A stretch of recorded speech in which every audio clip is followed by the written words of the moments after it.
Hello students, welcome back to digital platform of Winsome International school.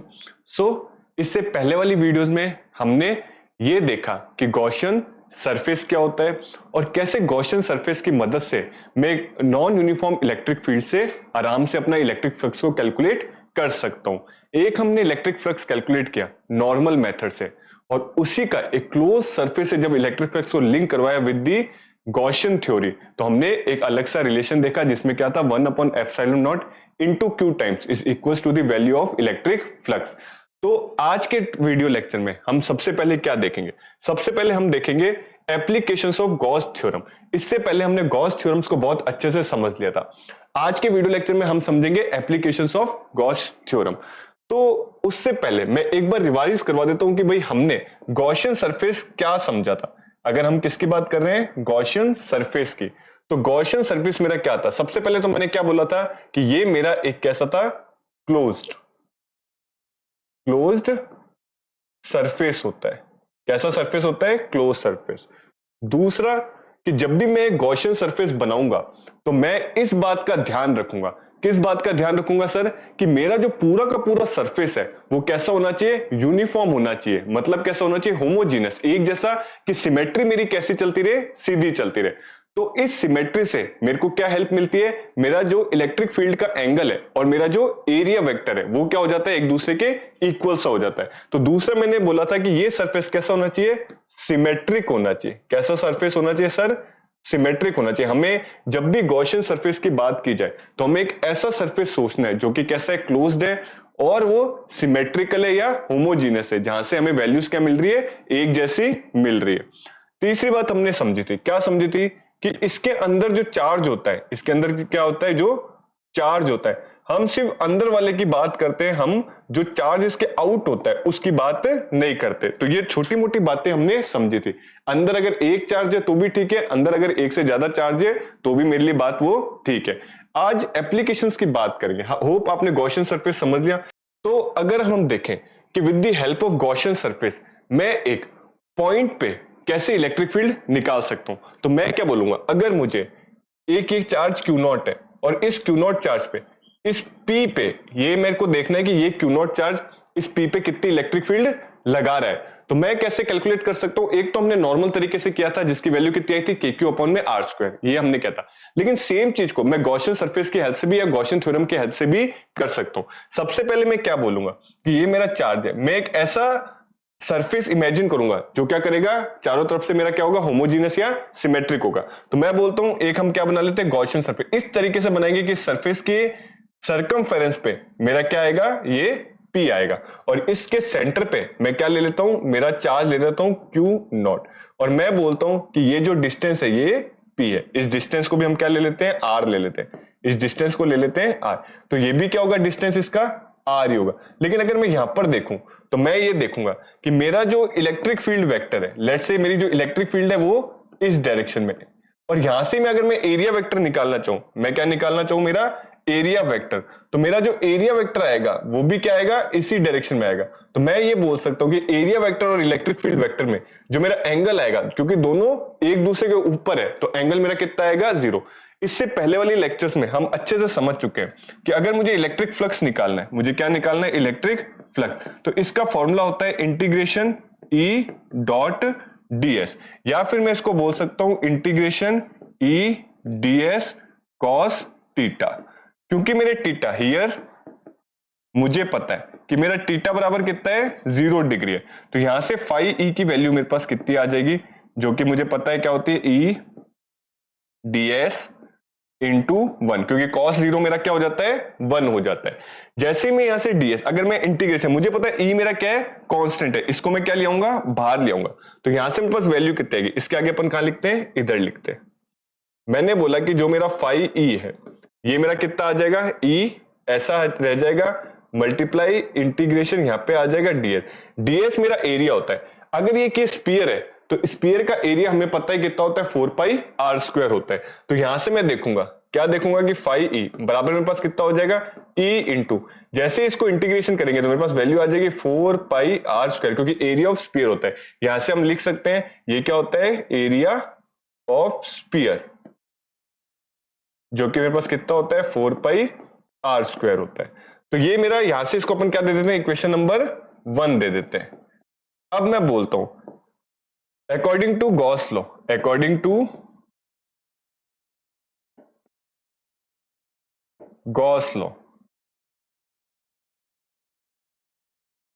Gauss law हमें क्या कहता है, Gauss law हमें कहता है कि अगर मेरा जो फाई है वो कितना होता है, मेरा फाई क्यू नॉट 1/एप्सिलॉन not into Q not times होता है, ये मेरा फाई होता है। और अभी मैंने फाई की वैल्यू इसको निकाली, तो अगर मैं 1 और 2 इक्वेशंस को क्या कर दूं, इक्वेट कर दूं, मैं क्या बोलूं, from equation 1 and 2, from equation 1 and equation 2, तो मुझे यहां से क्या मिलेगा, मुझे मिलेगा E into 4 pi r square बराबर कितना मिल जाएगा मुझे, क्यू नॉट अपॉन में ई अपॉन एप्सिलॉन नॉट।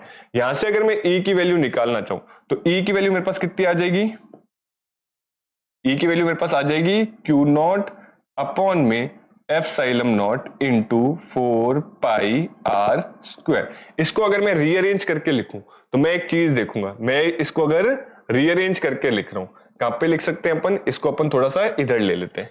लेट से मैं अब यहां लिख रहा हूं, यहां तक हम पहुंच चुके, कहां तक पहुंच चुके कि ई की वैल्यू मेरे पास कितनी आ गई है, क्यू नॉट अपॉन में एप्सिलॉन या 4 pi r square, 4 pi r square epsilon not.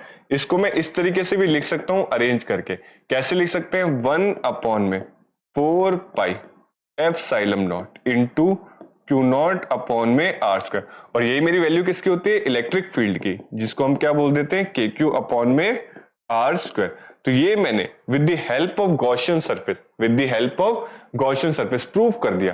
क्या प्रूव कर दिया कि इलेक्ट्रिक फील्ड ऑन अ या due to a point charge, या electric field due to on a point charge. इसी के साथ हमेशा पॉइंट चार्ज हो जरूरी नहीं है, हमें आगे देखना है। जैसे हमने पिछली बार पढ़ा था कि अगर लाइन चार्ज हो तो कैसे इलेक्ट्रिक फील्ड निकालते हैं, बट वो अपन ने नॉर्मल तरीके से देखी थी, इंटीग्रेशन कर करके देखी थी, छोटे छोटे एरिया मान के देखी थी, फिर हमने देखा था शीट ऑफ चार्ज हो, फिर हमने देखा था वॉल्यूम ऑफ चार्ज हो। इन सबको अपन को रीप्रूफ करना है, किससे, with the help of Gaussian surface या गॉसियन थ्योरम।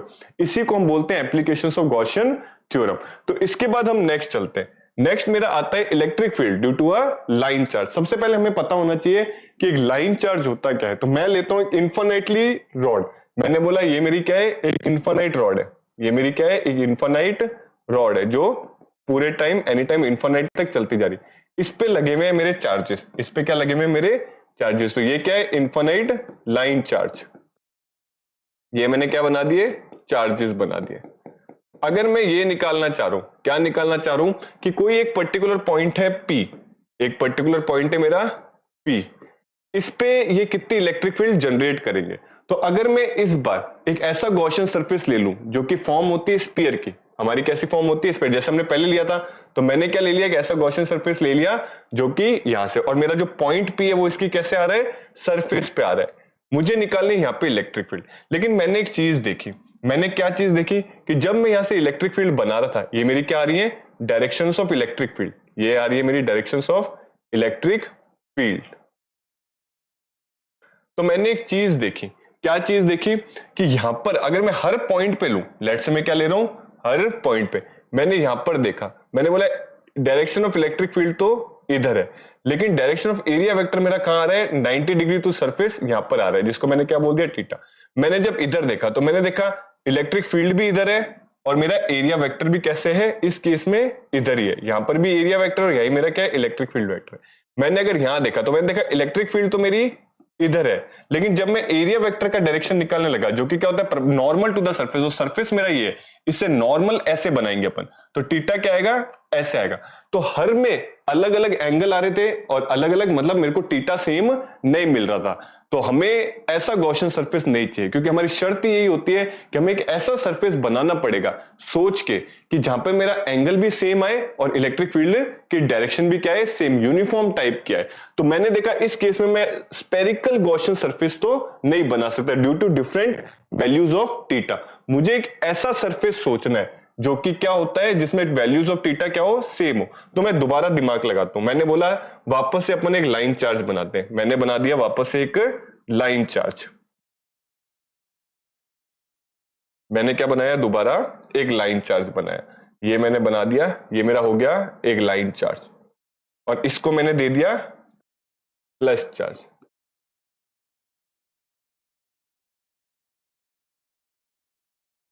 और ये चल रहे इन्फिनिट तक। कहां तक चल रहे? इन्फिनिट तक। मैंने एक ऐसी सरफेस बनाई, इस तरीके से बने, कैसी शेप में? एक सिलेंड्रिकल शेप में सरफेस बनाई। कैसी सरफेस बनाई? एक सिलेंड्रिकल शेप में सरफेस बनाई।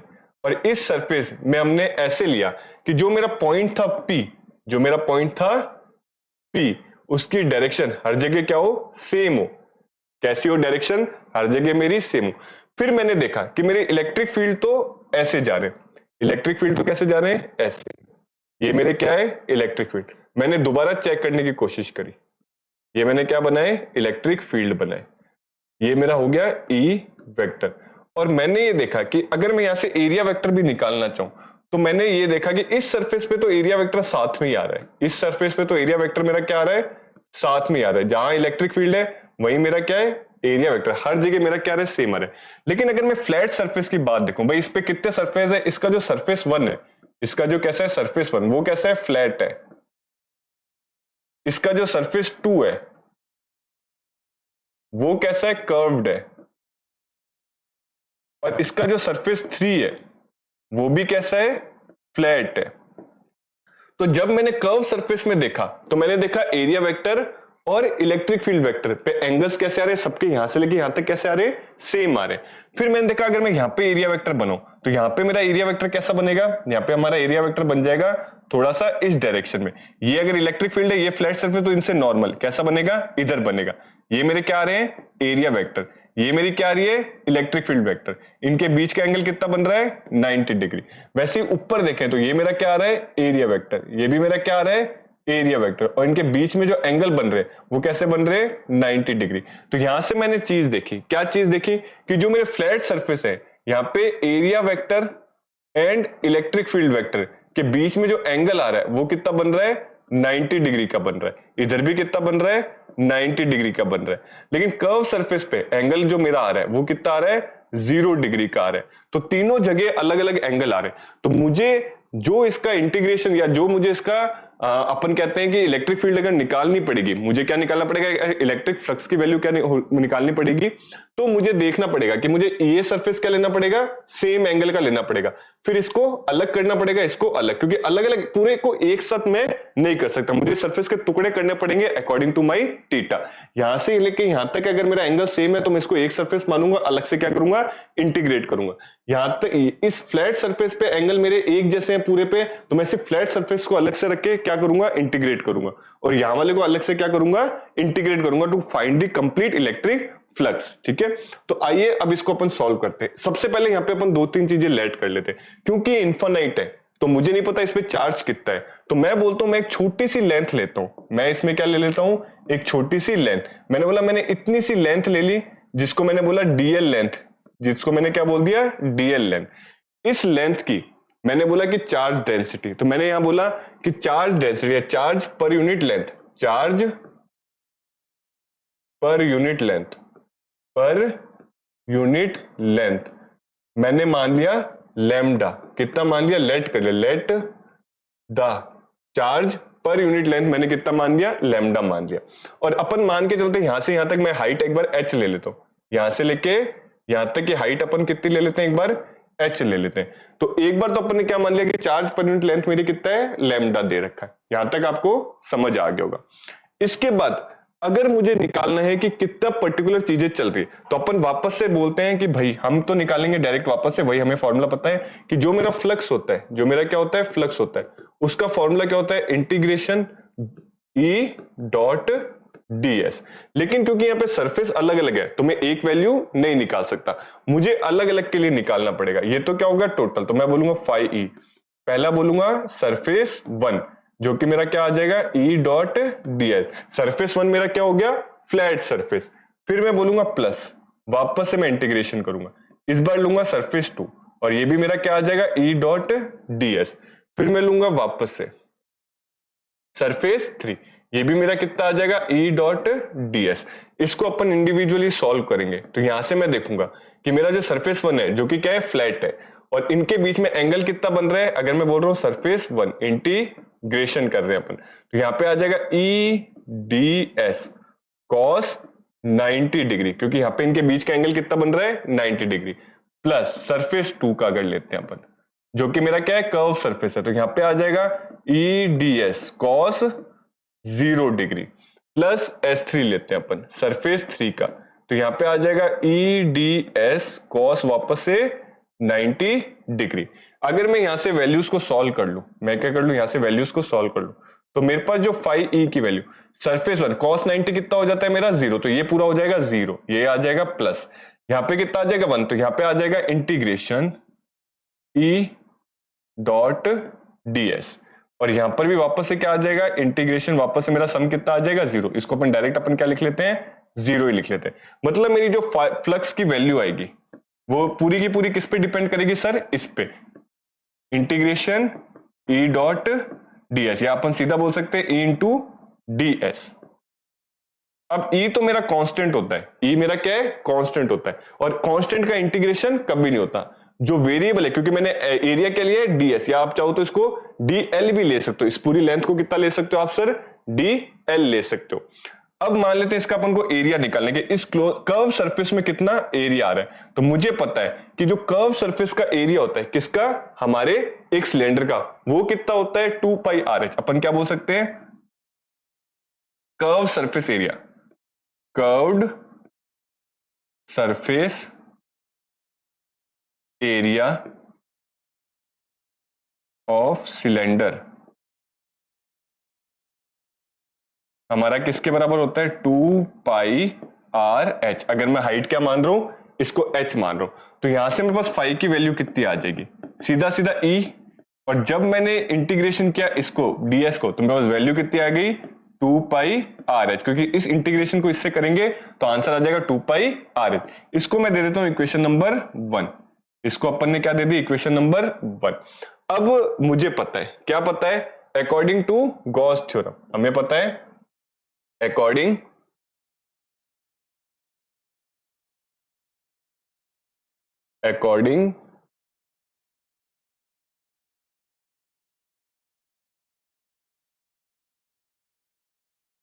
टू गॉस थ्योरम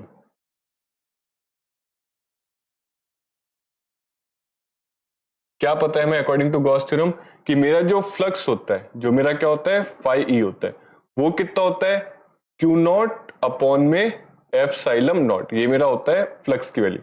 और अभी अपन ने देखा, इसको अपन दे देते हैं इक्वेशन नंबर 2।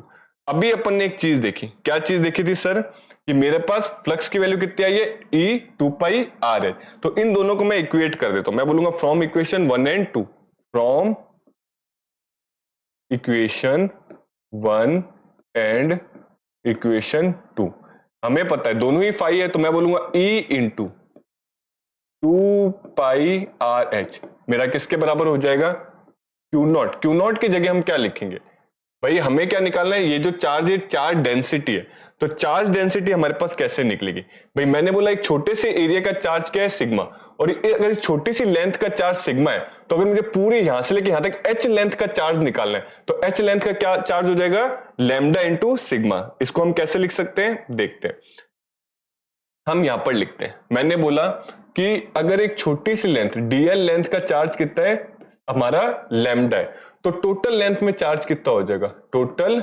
लेंथ जो कि कितनी है मेरे पास h है, तो कितना हो जाएगा चार्ज, टोटल चार्ज मेरे पास हो जाएगा यहाँ पे h इंटू लैम्डा, कितना हो जाएगा h इंटू लैम्डा। तो इस चार्ज की जगह में क्या पुट करना पड़ेगा, ये चार्ज किसकी वैल्यू है h इंटू लैम्डा की वैल्यू। तो हमने क्या लिखा Q नॉट को मैं रिप्लेस करके किससे लिखूंगा h, टोटल हाइट इंटू छोटी सी हाइट पे कितना चार्ज है, तो ये मुझे क्या दे देगा टोटल वैल्यू ऑफ चार्ज दे देगा। अपॉन में क्या निकल के आएगा मेरा एफ साइलम नॉट निकल के आएगा। अब अपन इससे यहां से E की वैल्यू निकाल लेते हैं, तो E की वैल्यू मेरे पास कितनी आएगी h इंटू लैम्डा अपॉन में 2 पाई RH into F xylem not. यहां से जो चीजें कट रही है उसको काट लेते अपन, यहां से h से h मेरा कट जाएगा, लास्ट में मेरे पास कितनी वैल्यू बच जाएगी, तो लास्ट में मेरे पास सीधी सीधी कितनी वैल्यू बच जाएगी कि ये जो मेरा इलेक्ट्रिक फील्ड है ये कितना आएगा मेरे पास, लैम्डा अपॉन में 2 पाई आर एप्सिलॉन नॉट। ये मेरे पास किसकी वैल्यू आ जाएगी, इलेक्ट्रिक फील्ड। ये जो मेरे पास फॉर्मूला निकल के आया, ये फॉर्मूला मुझे क्या डिनोट कर रहा है, electric field, electric field on a point due to line charges, तो ये मेरे पास क्या निकल के आ गया, एक फॉर्मूला निकल के आ गया जो मुझे क्या रिप्रेजेंट कर रहा है, electric field due to line charges. जो हमारा टॉपिक था electric field due to line charge, तो कितना इलेक्ट्रिक फील्ड होता है, सबसे पहले हमने क्या किया, गॉसियन सरफेस को इमेजिन किया। गॉसियन सरफेस को जैसे इमेजिन किया तो एक मेरे पास प्रॉब्लम आई कि 3 सरफेस में थीटा अलग अलग हो गए। तो मैंने बोला अच्छा मैं एक साथ तो कैलकुलेट नहीं कर सकता क्योंकि मैं इतना कोई फाइंड नहीं कर पाया कि सारे के सारे मुझे एंगल सेम मिल जाए, लेकिन मैं यहां तक पहुंच गया कि अगर इसको चलो टुकड़ों में सॉल्व कर लेते हैं, यहां से यहां तक तो एक एंगल है, इस सरफेस का एक एंगल है, इस सरफेस का एक एंगल है, तो जिन जिन सरफेसेस का एंगल सेम था उनको मैंने सेपरेटली क्या कर दिया, इंटीग्रेशन कर दिया। लास्ट में मैंने हमारा गॉस लॉ के थ्रू इसको इक्वेट करा के हमने क्या निकाल ली कि इन पूरे लाइन चार्ज से जो इस पॉइंट पे इलेक्ट्रिक फील्ड आएगी वो कितनी इलेक्ट्रिक फील्ड आएगी हमारी, h lambda upon 2 pi r epsilon naught. Hope यहां तक चीजें आपको समझ आई होगी। अब नेक्स्ट अगर हम चले, नेक्स्ट हमारा बोलता है अगर मैं इलेक्ट्रिक फील्ड निकालना चाहूं, किससे निकालना चाहूं, electric field due to an infinite plane sheet of charge. इस बार मैंने एक लाइन ले ली, इस बार मैंने क्या ले लिया, एक शीट ऑफ चार्ज ले लिया। शीट ऑफ चार्ज की अगर बात की जाए, लेट्स से अपन एक शीट ऑफ चार्ज बना लेते हैं। मैंने बनाया एक शीट बनाई, ये मैंने शीट बनाई, ये हमने क्या बना ली, एक शीट, ऐसी शीट जिसका कुछ ना कुछ क्या है, एरिया है। लेट्स से ये मैंने क्या बना ली, शीट बना ली, और ये पूरी की पूरी शीट पे क्या आए हुए, चार्जेस आए हुए, ये मेरे आगे charges.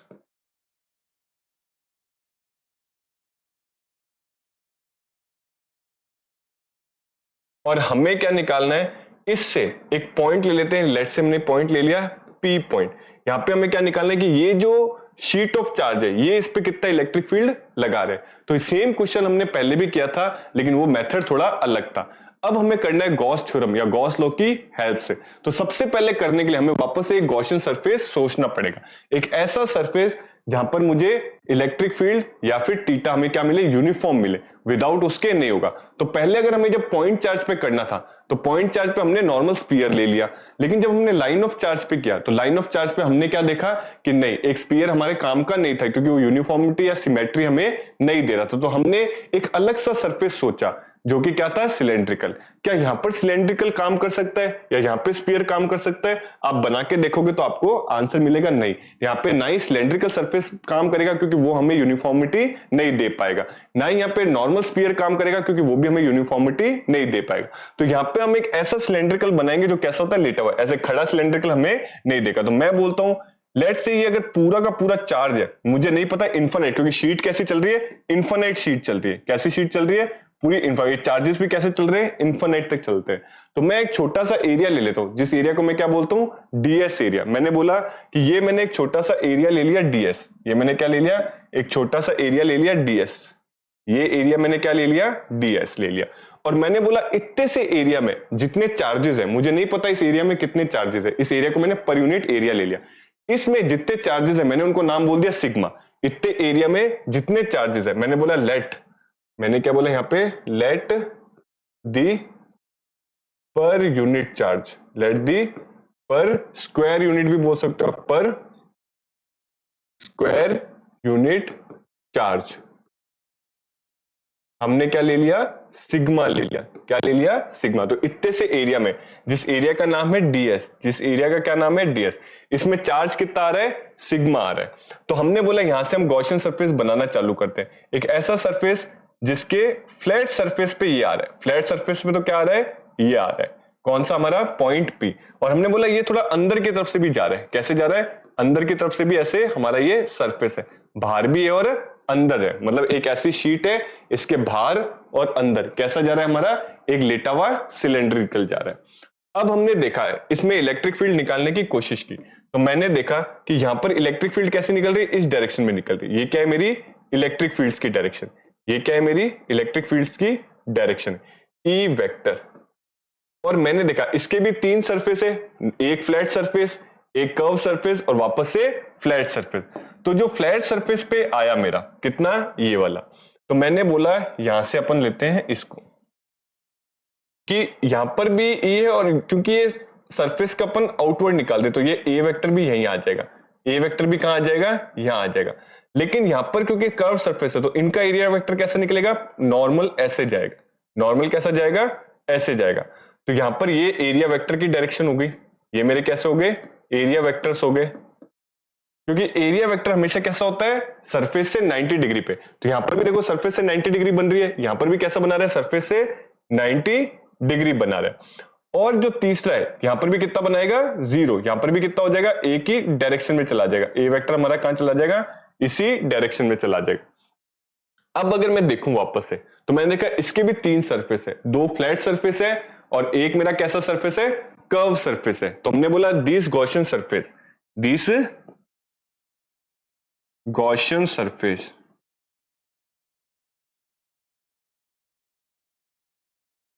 is made of 3 surfaces। कौन कौन से, मैंने बोला कि मेरा एक तो कैसा है, फ्लैट, एक मेरा कैसा है, कर्व्ड, और तीसरा मेरा कैसा है, वापस से फ्लैट। तो जब मैंने फ्लैट सरफेस पे देखा तो मैंने देखा कि मेरा जो एरिया वेक्टर है और इलेक्ट्रिक फील्ड वेक्टर है, इनके बीच का जो एंगल है थीटा है, इनके बीच का जो थीटा है वो कितना है, 0 डिग्री। कितना आ रहा है मेरा, 0 डिग्री। लेकिन जब मैंने कर्व सरफेस पे देखा तो मैंने बोला जो मेरा एरिया वेक्टर है और जो मेरा इलेक्ट्रिक फील्ड वेक्टर है, इनके बीच का जो एंगल है थीटा वो कितना आ रहा है, 90 डिग्री आ रहा है। मैंने वापस से फ्लैट सरफेस पे देखा, मैंने बोला area vector, electric field vector, इनके जो एंगल है थीटा वो वापस से कितना आ रहा है सर, मेरा 0 डिग्री आ रहा है। तो ये मेरा S1 सरफेस हो गया, ये मेरा S2 सरफेस हो गया, और ये मेरा क्या हो गया, वापस से S3 सरफेस हो गया।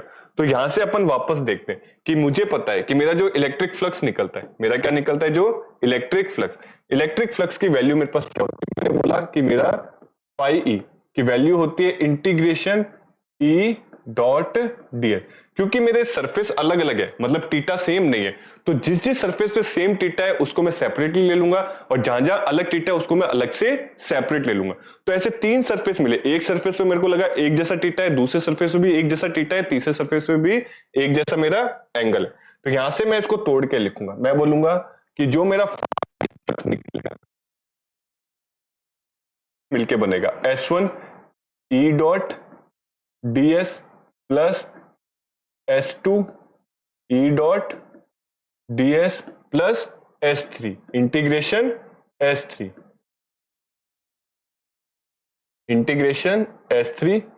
E dot ds। जब मैंने देखा मेरा पहला और तीसरा सरफेस फ्लैट थे तो मेरे पास एंगल कैसे वैल्यूज आ जाएंगी, मैं बोलूंगा इंटीग्रेशन S1 आ जाएगा ई ds cos 0 डिग्री प्लस वापस से मेरा S2 ई ds cos 90 डिग्री। अब वापस से मेरा S3 ई ds cos 0 डिग्री, क्योंकि 2 फ्लैट सरफेस है और एक मेरा 90 डिग्री वाला सरफेस है। तो वापस अगर मैं निकालू फ्लक्स तो मैं बोलूंगा cos 0 कितना हो जाता है, 1। तो यहां से मेरे पास वैल्यू कितनी आ जाएगी, integration E into ds plus यहां पर आ जाएगा 0 प्लस वापस से, क्योंकि cos 90 कितना हो जाता है, 0 हो जाता है। और S3 ये मेरा क्या सरफेस है, S1, और ये मेरा कैसा सरफेस है, S3। यहां से वैल्यू भी कितनी आ जाएगी, E इंटू ds। अब मैंने देखा कि जो मेरा फ्लक्स आ रहा है वो सिर्फ 2 सरफेस पे डिपेंड कर रहा है। अगर मैं इसको यहां से बोलूं, अगर मेरे को इंटीग्रेट करना है तो E तो मेरा कांस्टेंट है, बाहर आ जाएगा, और ये मेरा S1, और इंटीग्रेट सिर्फ और सिर्फ कितना होगा, मेरा ds होगा, प्लस ये वापस से E मेरा बाहर आ जाएगा, सरफेस है मेरा S3, और इस बार सिर्फ और सिर्फ इंटीग्रेट क्या होगा, मेरा ds इंटीग्रेट होगा। अगर मैं बोलूं कि लेट्स से कि ये पूरा एरिया, अगर ये इतना ds है तो इसको इंटीग्रेट करें तो पूरा का पूरा एरिया मेरा s है, तो अपन क्या बोलते हैं, लेट, हम एक चीज और यहां से, let the total area, let the total area हम कितना मान लेते हैं सर, s मान लेते हैं। तो जैसे इस ds को मैं इंटीग्रेट करूंगा तो मुझे पूरा एरिया मिल जाएगा, जिसको मैं क्या बोलता हूं, एस बोलता हूं। तो यहां से मैं निकालता हूं, क्या निकालता हूं कि इस ds की वैल्यू मैंने क्या बोला 5, मेरे पास आ जाएगा e, और ds को जैसे इंटीग्रेट करेंगे तो आ जाएगा s, प्लस यहां से भी क्या आ जाएगा e इंटू एस। एस क्या है, एरिया टोटल। तो यहां से मेरे पास फ्लक्स की वैल्यू आ जाएगी, कितनी वैल्यू आ जाएगी 2es, कितनी वैल्यू आ जाएगी 2es। इसको हम इक्वेशन नंबर क्या दे देते हैं 1 दे देते हैं। अब मैं बोलता हूं according to Gauss law, according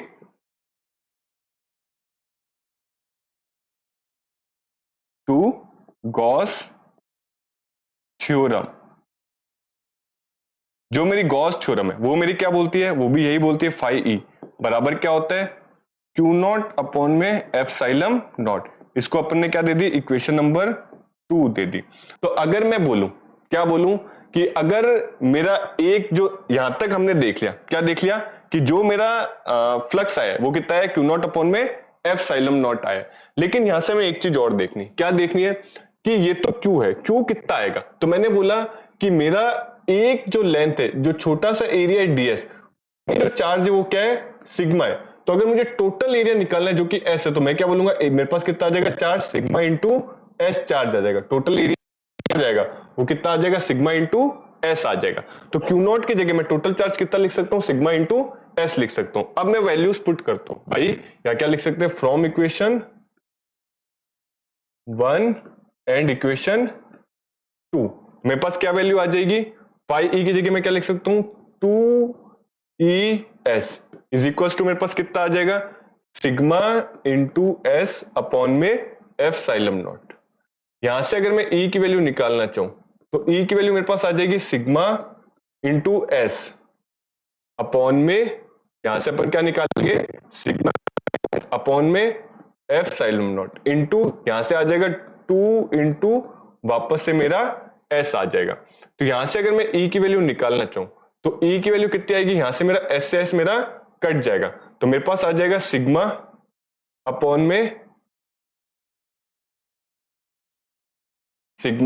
में 2 एप्सिलॉन नॉट।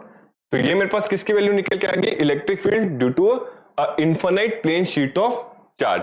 तो यहां से मैंने एक चीज देखी कि ये जो इलेक्ट्रिक फील्ड है ये आर डिस्टेंस पे डिपेंड नहीं कर रही, डिस्टेंस पे डिपेंड नहीं करी, मतलब हम पोजीशन आगे रखें पीछे रखें इससे फर्क हमें नहीं पड़ेगा, ये पूरा का पूरा सिग्मा और एप्सिलॉन नॉट पे वैल्यू डिपेंड कर रही है। तो हमने क्या देखा, लाइन चार्ज से क्या वैल्यू आ रही है ई की, और अब हमने देख लिया प्लेन शीट, जो प्लेन हमारा कंटिन्यूस शीट चल रहा है एरिया का, उससे इलेक्ट्रिक फील्ड कितना आ रहा है सिग्मा अपॉन में 2 एप्सिलॉन नॉट हमारा आ रहा है। सो जो मेरी इलेक्ट्रिक फील्ड हमारे एक यूनिफॉर्म अपना जो इनफाइनाइट शीट ऑफ चार्ज है उससे निकल रही है, उसका फॉर्मूला अपने पास क्या आ गया सिग्मा अपॉन में 2 एप्सिलॉन नॉट। तो आई होप इस चीज को आप घर पे आराम से पढ़ोगे, और आने वाले वीडियो लेक्चर्स में हम इसके कुछ स्पेशल केसेस देखेंगे। अभी हमने क्या देखा है, एक प्लेन और शीट चार्ज देखा है, अगर मैं 2 लगा दूंगा तब मेरा कैसा बिहेवियर शो करेगा मेरा इलेक्ट्रिक फील्ड, वो हम देखेंगे आने वाले वीडियो लेक्चर्स में। तब तक के लिए keep learning, keep growing, thank you.